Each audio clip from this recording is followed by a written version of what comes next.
Let me ask you this. Do you ever feel like your work's screaming, your life is whining, and your creative projects are just silently dying in a corner? Well, me too. I used to think I was bad at managing time, but then I realized it's not a time problem, it may have to do with prioritization. Prioritization across three different kinds of energy-hungry parts of life. So in this video, I'm going to share the lazy, friction-free framework now I use to prioritize life, work, and creative projects, especially when everything feels like a mess. But first, let's answer the big one. Why does everything feel urgent when you're overwhelmed? Well, because your brain is trying to survive a jungle full of Slack pings, dishes, and half-written passion projects. Urgency, though, is a liar. When we're overwhelmed, we don't prioritize. We actually just react. And we confuse being busy with being aligned. I used to end weeks feeling productive, but actually unsatisfied. I crashed work tasks, forgot laundry, and ignored editing those photos that I was actually excited about. But I had no energy left. That's when it hit me. We just cannot use one system to manage three different lives. In fact,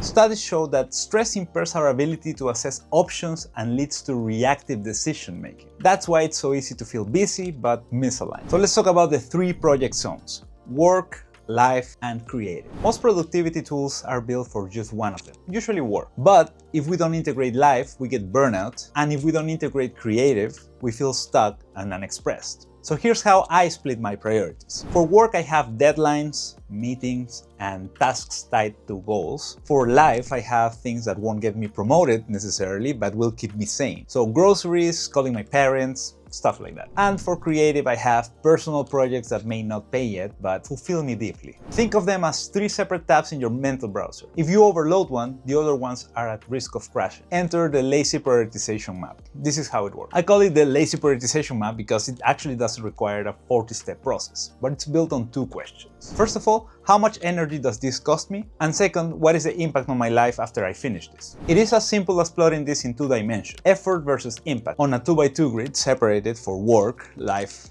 and creative. And then you will end up with a matrix. Low effort, high impact, that means do now. High effort, high impact means plan it. Low effort, low impact means batch it or automate it, pretty much not now. And high effort and low impact, eliminate or delay. Simple, lazy, but effective.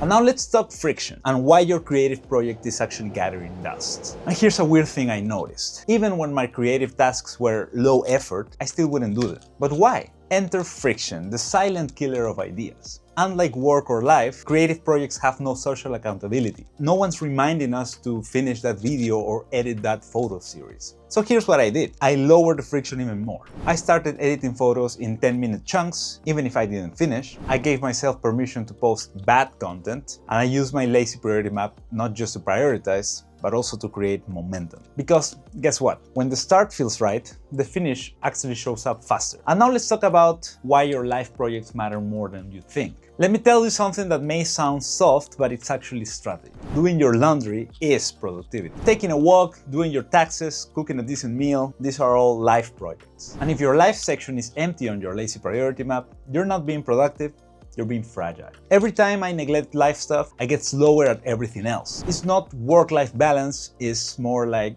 energy balance. So be honest in your map. What's the one life task that's draining energy just because it's undone? Once you know it, put it in, prioritize it, and then go write your Oscar-winning screenplay or just meal prep. Both are valid. But okay, how do we stick to this without becoming a productivity robot? That's a good question, and here's the honest answer. We don't have to stick to it. We just have to return to it. This system is not a jail, it's more like a reset button. Whenever you feel like, oh my god, everything's on fire, you can come back to this. Open your lazy map, throw your task into the three buckets, load them in 5 minutes, and breathe. You're not behind. You're just prioritizing with intention. Most people quit systems because they demand too much consistency. And this one, it just demands a little bit of honesty.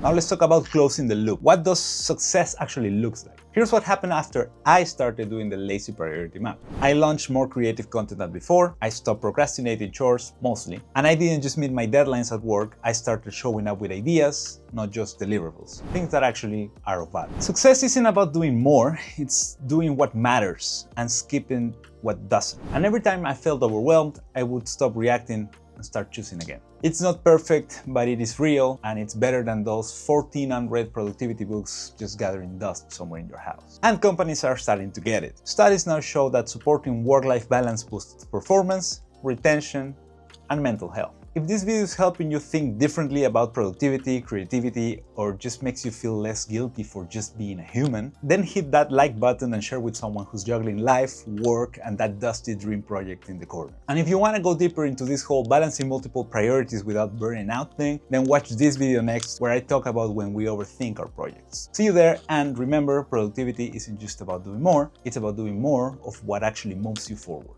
Cheers.